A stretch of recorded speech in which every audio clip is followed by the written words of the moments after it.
On trash pickup day, you push your container out to the curb and watch workers dump the contents into a big truck and drive away. For most of us, that's the last time we think about our trash. We're able to do that because of the work of the city's Solid Waste Division. And here today to tell us about that division is Solid Waste Superintendent Jeff Wadier. Then later on in the show, we have Emergency Management John Rosalind, who will be giving us the 411 on the 911 call center. Well, welcome to the studio, Jeff. Thanks, Wendy. I looked up, it's been almost a year since you've been down here. It's good to be back. Yeah. Got to do it once in a while. Yeah, we're glad to have you down here again. Well, recently you were presenting to City Council at a study session on one of your programs there, the Residential Cleanup Card Program. And for our viewers that maybe didn't get to see that meeting, I wanted to first start off by explaining why we needed to do a study session for that. City administration had kind of asked us to put together a task force probably around January of this year. Okay. Just a group of solid waste people, myself, several public works staff who issue the cards here at City Hall, several such as yourself and a few others from administration, just to get together and kind of talk about the program as a group, you know, where it was going, where it started, how we got to where we are today, and obviously to try and tackle some of the issues that have come about due to the cleanup card program. What were some of those challenges that you were facing with that program? Well, it was basically, as a group, we kind of decided that it was kind of a twofold problem. It was not only the extreme expense and lost revenues to the solid waste division, but it was also what most people hadn't realized up till the last several months, the extreme amount of time spent by the Public Works Administrative Assistant who issues the cards and keeps track of the spreadsheet and all the effort that goes into it from that end. A lot of times you just think a citizen comes up to the counter and gets the card, but there was a lot of time being spent just issuing them. Is that right? Right. When you figure nearly 31 to 3,200 cards per year being issued from that one person in the Public Works suite, at a simple 4 to 5 minutes per person to come up and get the card, it's nearly a third of her time spent all year just issuing the cards. Well, part of what that task force did was come up with some alternatives maybe to the program or ways to improve it, and you presented several of them at that study session. And I wanted to just talk to you about a few of them and explain what your thoughts were behind those, and then kind of key in on your recommendation of how we could change the program and make it better.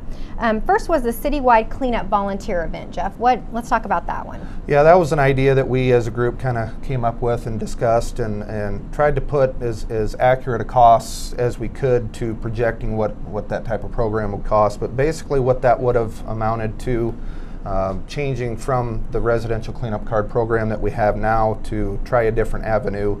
With the citywide cleanup, we kind of discussed that, or we envisioned that it'd be maybe 2 or 3 satellite locations around town.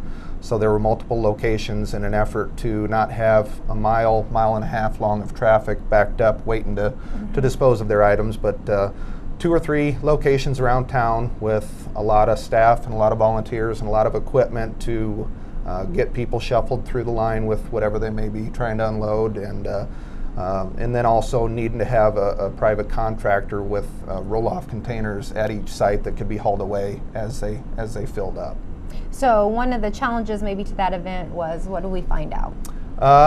Basically, when we started putting the numbers to everything, when you figure all the hauling charges that we figured would need to be done to haul all that, essentially 1,000 tons or more of waste to the landfill, that amounted to about $34,000 worth of hauling charges, plus all the staff time and volunteer labor and all the planning and organization. It was going to be much more expensive than what we have right now. Another option we also talked about was in making things easier for the citizens, but with issuing the cards online as compared to now where people have to come up to City Hall to pick up their card, you still have to take into account all the people that simply don't use a computer, and even those that do use a computer may not necessarily even want to do it that way. So basically we would have had that added option of doing it online for the few that would have taken advantage of it, but we still would have had the old system of issuing it from City Hall. Yeah, and trying to maintain the database and everything too with that. Yeah. The other one I brought up on my list that I had down here was issued and administrate the program at the transfer station instead of City Hall. Right, and that was a very obvious question and topic brought up by the group as a whole, hey, why not just issue them out there at the transfer station? Eliminate the step here at City Hall at the Public Works suite. But for those that come out to the transfer station somewhat regular, obviously know that the traffic flows out there right now without this extra added step of issuing the cards. The traffic volumes are very high already.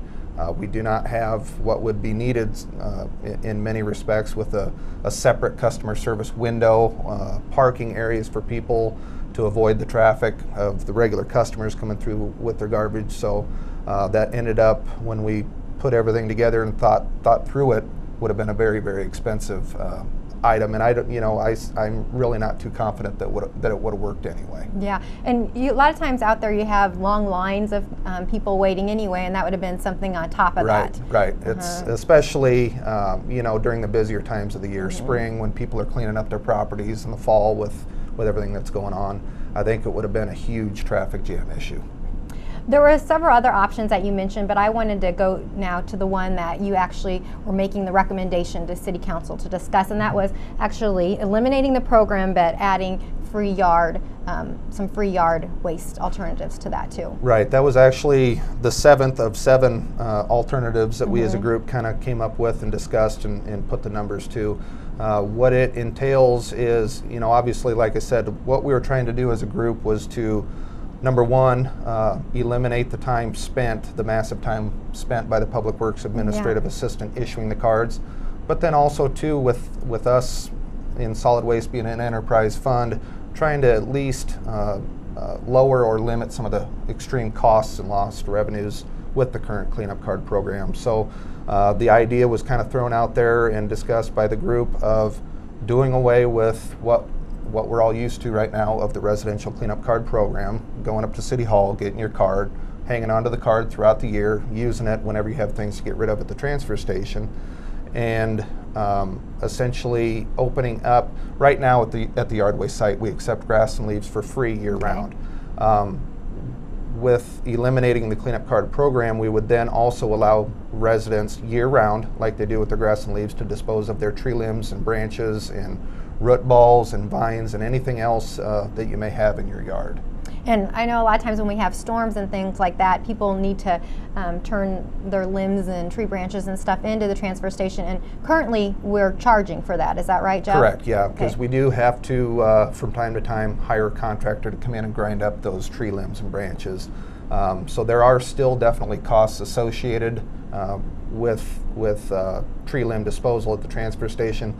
But in essence, too, another thing that was very interesting once we started going through the numbers was that for the most part, those that go and get their residential cleanup card from here at City Hall, about 50% of those people ended up using them for tree limb disposal anyway. Did they? So with this option, doing away with the standard cleanup card program and allowing free tree limbs and branches to be disposed of year-round, kind of kills two birds with one stone. And now residents, if they want to dispose of tree limbs and things like that, they don't have to get a card, is that right? Right, they just come on out just like they do with their grass and leaves anytime throughout the year, come in the yard waste site entrance, and that they wouldn't even have to come through the main transfer station entrance. They go through the yard waste site entrance, get rid of their grass, leaves, tree branches, limbs, vines, everything all in one stop for free.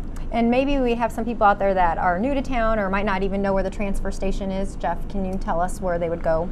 Yeah, the transfer station's located 1 mile west of city limits on Old Potash at 5050 West Old Potash Highway. It's on the corner of Monitor Road and Old Potash. Okay.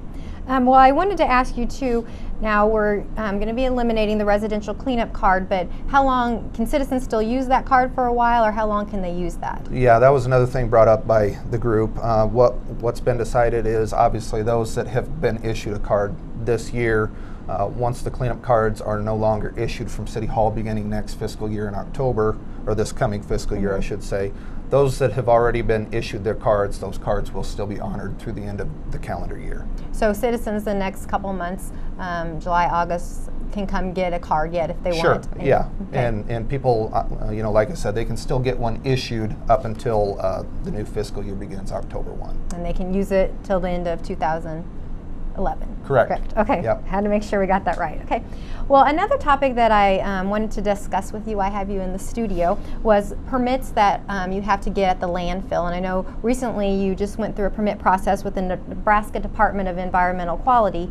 But first, let's get started with talking about permits in general. Do you have lots of permits you have to get out there, and is that kind of an ongoing process? Yeah, the environmental regulation end of what we do at the landfill, obviously it's for good reason, but we've got not only our main operating permit through the NDEQ that has to be re-looked at and reissued every 5 years. We also have what's called a Title V air operating permit that has to be renewed on an annual basis, which we basically calculate how much fugitive dust emissions we emit from the landfill and then pay a small fee to the Air Quality Division. We also have our NPDES permit, which is National Pollutant Discharge Elimination System permit, which allows us to discharge any stormwater from the landfill site. That has to be approved on a 5-year basis. And there's several other minor permits that I won't go into detail, but yeah, there's always new permits and different permits coming up that we have to keep track of and keep them up to par. So what was the permit that you processed that you just went through recently, Jeff? The one we recently got reissued through the NDEQ was our main operating permit. That permit basically covers all of our stormwater regulations, our leachate collection system regulations.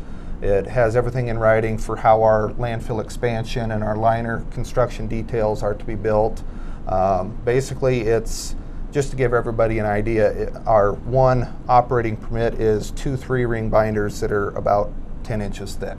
So it's got the whole history of our landfill contained within the permit, so you can always reference back to what was done, but it also covers everything that will go on at our landfill for the next 10, 20, 30 years, plus 30 years after the site's closed. And you said this is one that's done every 5 years? Every 5 years. So I'm assuming there's a lot of preparation that goes into getting a permit like that. Yeah, basically you kick off the re-permitting process with the NDEQ about 1.5 years in advance of when the current permit expires. Okay. So yeah, it's a very lengthy process. What are some of those things that you have to do to get prepared for that permit? Well, the main thing with as many environmental and engineering controls that are contained within the permit, we do have to hire a consultant or an outside engineer to help us take a look at what we've got in the permit, go through what needs to be changed going forward with what NDEQ wants for your next 5-year permit, and just getting everything compiled into that one great big document. So are there certain things that the Department of Environmental Quality is looking for when they're going through your application?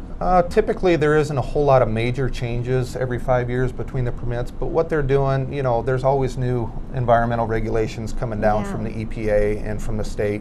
And what they're trying to do is to make sure that all those changes are addressed in your new permit going forward. Do they sometimes send people out on site throughout the years to visit and see how things are going? We actually have, on an annual basis, a surprise inspection by NDEQ field inspectors.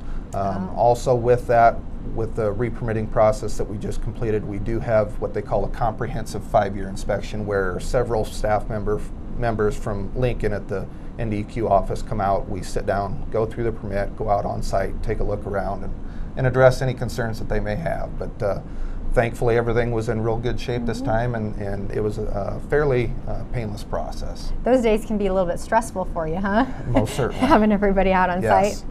Well, I want to wrap up our interview with a totally different topic than this, and that's the Nebraska State Fair. Okay, so the Nebraska State Fair will be here soon in Grand Island again, and most of us realize that there's some additional city resources that need to be used and during that time, and we might think of the police department directing traffic, or maybe the fire department checking the fire codes and things like that. But I was surprised to hear that the solid waste division also has some additional services that need to be used during the state fair. So let's talk about that. Yeah, interestingly enough, kind of last minute last year before the state fair was due to be kicked off here in town, the solid waste division was kind of grabbed by the collar and told and instructed about what our efforts were going to be as far as the state fair goes. Basically what we do as part of when the state fair is going on here in Grand Island, we have to be open at the landfill basically 24 hours a day, 7 days a week during that 11-day time frame. Not only do we have to continue to be open and handle everything during our normal operating hours for all of our customers, but then we have to have solid waste division staff on call and ready to go at a moment's notice any of the hours outside of our normal operating hours. Okay.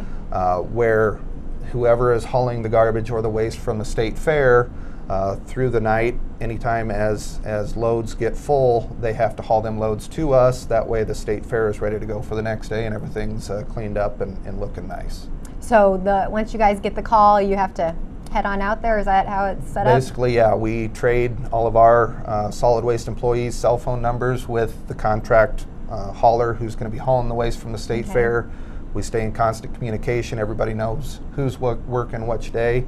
And when the guys hauling the loads get ready to head to the landfill, they get on the phone, call us, and we meet them out there and basically stay out there until they're done at 2, 3, 4, 5 o'clock in the morning. So was there any challenges that occurred last year with this process? Actually, my guys and gals did very well. You know, it was the first time we had to do 24/7 operations.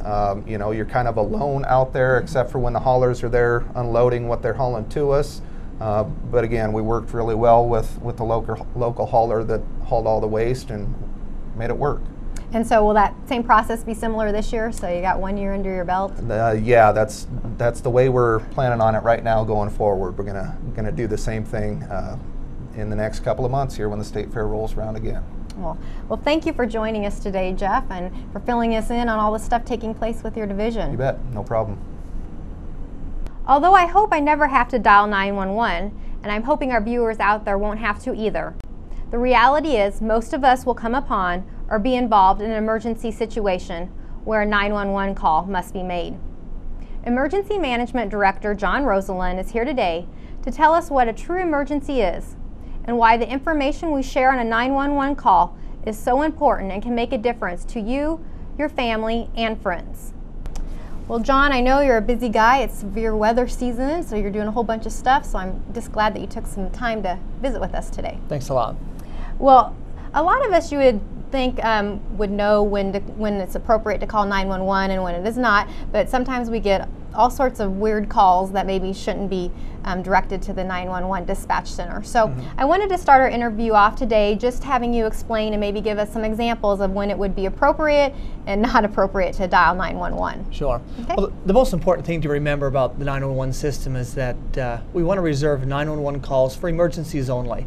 An emergency is something where someone's life or safety is in danger, or where there's serious risks to property damage, or whether that's residential, commercial, or even public property, fires down emergency lines or down electrical lines, vehicle accidents, especially those with injuries, issues that really require a speedy response of police, fire, or medical emergency resources. And so what are some examples of when we should not be calling 911? Well, we get a lot of calls for information only. A lot of calls regarding power outages that aren't emergency related, simply wanting to notify us of a power outage or wanting to know what's wrong, why the power is out. The 911 center is tasked to dispatch police and fire and other emergency resources when we're tasked to basically answer questions or provide information. That's blocking the ability for actual emergencies to be received and quickly dispatched. And anyone who's had a real emergency and has dialed 911 certainly doesn't want to see a delay in their ability to get help. They're in an emergency. And so if we have routine requests for information, or we're curious, or we have some non-emergency, more of a routine need for law enforcement, then we should go through other means of requesting our help. So the main reason why we should only use that number for emergencies is because you're going to take every call that comes in, but you might need those dispatchers working on real emergency situations. Is that That's right. basically the reason? That's right. We can only answer so many phones at a time, and many times we only have 2 public safety dispatchers working for a community of 60,000 people. We receive 40,000 to 50,000 911 calls every year.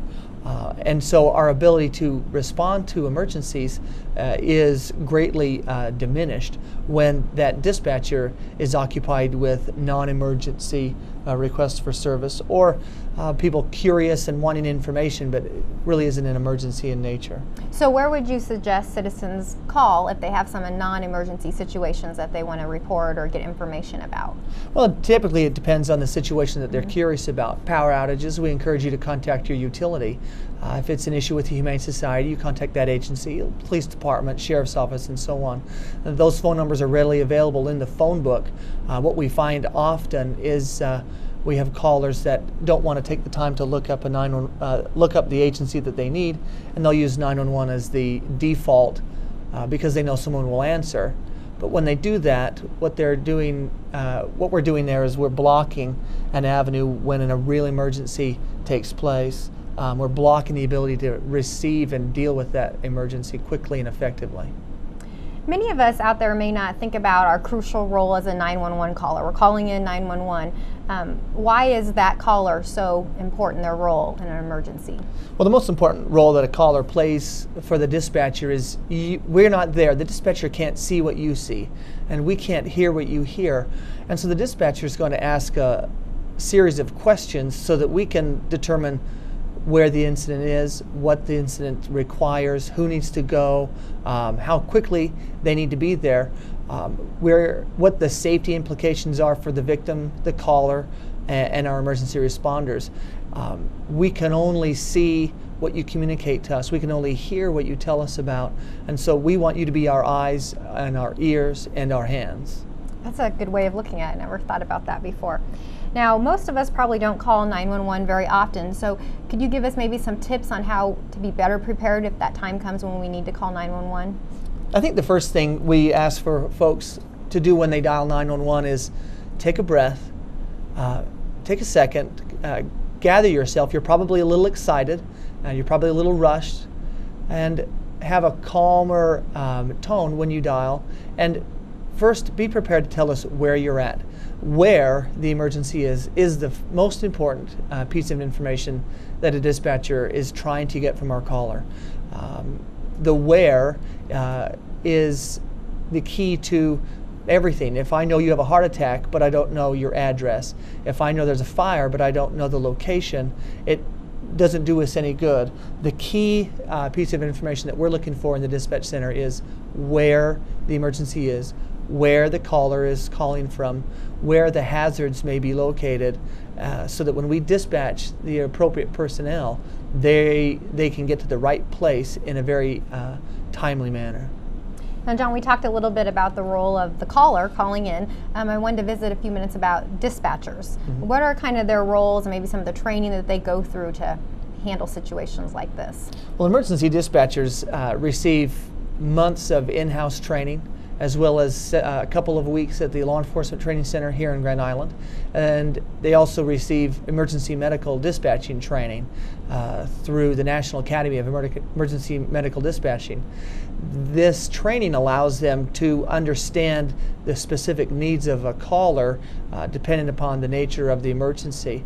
An emergency medical dispatch trained staffer can provide not just the ability to determine the type of emergency and the appropriate medical response that needs to be sent, but will also provide emergency medical instructions to the caller that the caller can then provide first aid and other assistance to the victim. For instance, we have instructions for the dispatchers that they use to give CPR instructions or rescue breathing, the Heimlich maneuver. As a dispatcher, I even began a number of baby deliveries when frantic husbands would call and their wife is having a baby there at home. The dispatcher is tooled and ready to provide life-saving instructions, so that in the interim between notifying the fire department or the ambulance or a police officer, in that response time, those few short minutes are often the most important. And we've found that the ability for a dispatcher to provide emergency medical instructions increases the safety of the situation and the rate of survival for a patient. It really would take a special person to be in that position. I'm assuming one of the things is people that are in that position need to be really calm and be able to keep things in perspective. Is that right? Or you do, and you have to be able to. Yeah, it's a very difficult position. You know, a dispatcher will take thousands of 911 calls every year, and each one of those callers is excited and nervous and scared and frustrated, sometimes angry, and the dispatcher is trained to talk lower and slower, to work with the caller to get the information we need, and then to calmly provide the instructions to help ease the concerns of the caller. Then our callers become more of a resource. The dispatcher has to listen to 2 to 3 conversations at the same time and hear both things, because we're not just answering the telephone. We are also talking on the radio to 1 or 2 different agencies. This idea of split ear listening and comprehending multiple things that come in the same time, carrying on 3 or 4 conversations, and remembering each of those conversations and the details and keeping those details straight. It's a very difficult set of skills that when we recruit for a new dispatcher, we test for those skills, and through development and training, we try to develop and enhance those traits in a dispatcher. Now, many of the situations that they get calls about, they're probably going to use some of the same questions. So I wanted to kind of go over some of those basic questions so our citizens out there could think about this is the type of information that's going to be asked of me. And I know we talked about one of them, but it said, where is the emergency? Let's just reinforce why that's an important question to be asked and our answer is so important. Sure. Well, the location of the emergency is the most important piece of information. If I know where, but I don't know anything else, I can still send someone to check on your welfare. If I know your address, or I know the intersection, the mile marker on the interstate or on the county road, that allows me to at least send someone to that location and tell them, we don't know what's going on, but we know it's here. Once that responding unit gets there, we can ascertain more information about the cause. But where is most important. So when you dial 911, take a moment to look around you and verify the house number, the apartment number, the address, across street. When you're driving along the interstate, especially in areas that you may not be familiar, try to keep aware of your location. What intersections have you passed? What businesses are you near? These landmarks, these intersections, these addresses, to a dispatcher, not just here in Hall County, but throughout the nation, those dispatchers are trained to know and to ascertain really quickly where the closest possible assistance is to you, so that we can shorten that time that you're going to wait for help. Another question is, what number are you calling from? Now that may sound a little peculiar, but that's very important, isn't it, John? It certainly is, because many times we find that our callers somehow get disconnected, cell phone calls can get dropped. Oftentimes we have the caller will disconnect too early and we still need some information. While we have technology to help us identify what the phone number is, we always want to know and verify what is the phone number that you're calling us from, or where's the phone number that we should call you from to get more information, because we want to be able to reestablish our connection with you. If you need us, if we're disconnected from you, that we can reconnect and meet your needs. When they ask what exactly happened, what kind of information are they hoping to get from the caller? Well, we're looking for descriptive elements. Paint the picture in a concise way, but paint the picture about what happened. What did the suspect look like? How old was he or she? How many? What direction of travel did they go? How old is the patient? If you don't know exactly, just take a rough guess. 50, 55, 60, male, white, balding, brown hair, red shirt. Be descriptive. Help paint the picture for us so that that dispatcher who can't see and can't hear what's going on can then take the information that you provide to us, and then we can give it to a firefighter, to a paramedic, or to a law enforcement officer, and help them understand better what your needs are. Prepare them to respond in the most effective and safest manner. So any descriptions that you can provide of vehicles, suspects, things like that are really important. Absolutely. We want to, if you have a medical, we want to know age, and gender of the patient, and their chief symptoms. Are they bleeding? Are they choking? Are they breathing? Are they conscious? Are they alert? Do they seem disoriented or dizzy? Let us understand what that means. If it was a criminal incident, when did it happen? Where did it happen? What was damaged? Are there, especially we want to know, are there other hazardous situations in the area? Smoke, fire, fumes, smells, these sorts of things. And another question that I saw they ask a lot is, are there any weapons? Obviously, that's an important one. Certainly is. Certainly is. We always, especially in incidents of violence, we always want to know, is there a weapon involved? Or are there weapons in the home? Firearms, knives, swords. I've seen a lot of strange things. Also, are there dangerous animals? Dogs, reptiles. We do get a lot of interesting calls where hazards are maybe wild animals, or maybe they're dangerous reptiles kept in the home. Anything that might cause harm to you, to the other people that are there, or our responding resources, we want to know. Well, now many of our citizens out there probably have heard you talked about Enhanced 911, but there might be a few people out there that don't understand what that is. Can you tell us what Enhanced 911 is? Well, Enhanced 911 allows us to take the phone number that you're calling from and match it up with an address or a location. For instance, most, if not all, of our landline phones in homes and businesses, we have an address tied to that through a partnership with their phone provider, whether it's Qwest or a voice over IP phone system like Charter. Then when we will send very swiftly, our systems will send that 10-digit phone number and receive the street address that's associated with that phone. For a wireless call, when you dial 911 from your cell phone, the cell phone is going to transmit its lat long coordinates. Those GPS coordinates are sent to our system as long as your phone is new enough to send that sort of information. Do all cell phones have that capability? No, they don't. In fact, only about half of our cell phone calls that come to the dispatch center are located, either because the system that they're using, their call provider doesn't provide it, or that their cell phone is old enough that it won't provide that XY coordinate. But a growing percentage of our calls are like that, where we can pinpoint with some accuracy where you're at. That doesn't help us much if you're in an apartment building or if you're in a multi-story building, because it won't tell us the floor, it won't tell us the room number, but it will at least help us narrow down in many cases where a wireless call can come from. And if I can locate that call the first time, then through what we call a phase 2, or the actual estimated position of that cell phone, in time my dispatcher can rebid or reping that call, and that phone will broadcast a new GPS coordinate. So if a person is moving, then that will help us follow a caller if they can't give us an address, but they can stay on the line.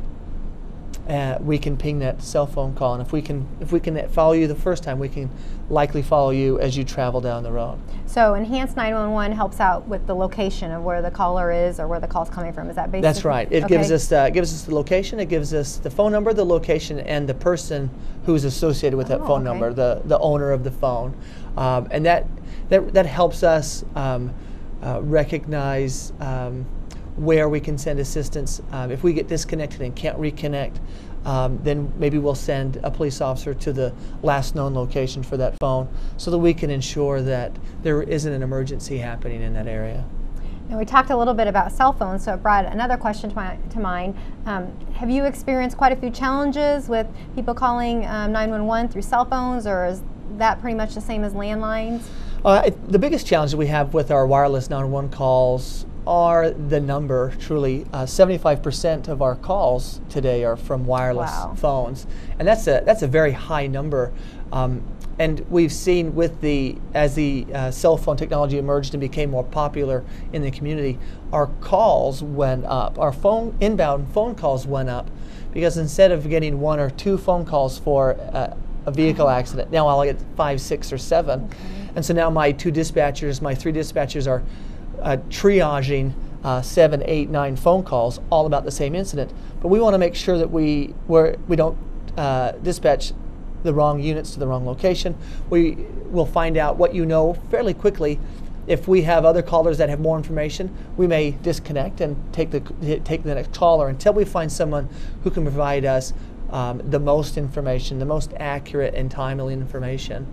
And so the dispatcher, especially on a call on an incident that may generate a lot of phone calls, is going to ask some quick questions fairly swiftly, because the other lines are ringing in, and that dispatcher wants to hurry and get everything you can provide, disconnect, get the next caller, get everything they can provide, and move through that process so that those dispatchers can paint the picture and make sure that they're not talking about different incidents and not confuse the issue. I never, I guess, thought about how cell phones probably have increased your call volumes by a lot, because a lot of people have them, and so they're all calling in at the same time. So that's right. And a lot of our cell phone callers don't know where they're at because they're driving and they haven't really been spending time counting mile markers and paying attention, looking at the exit number.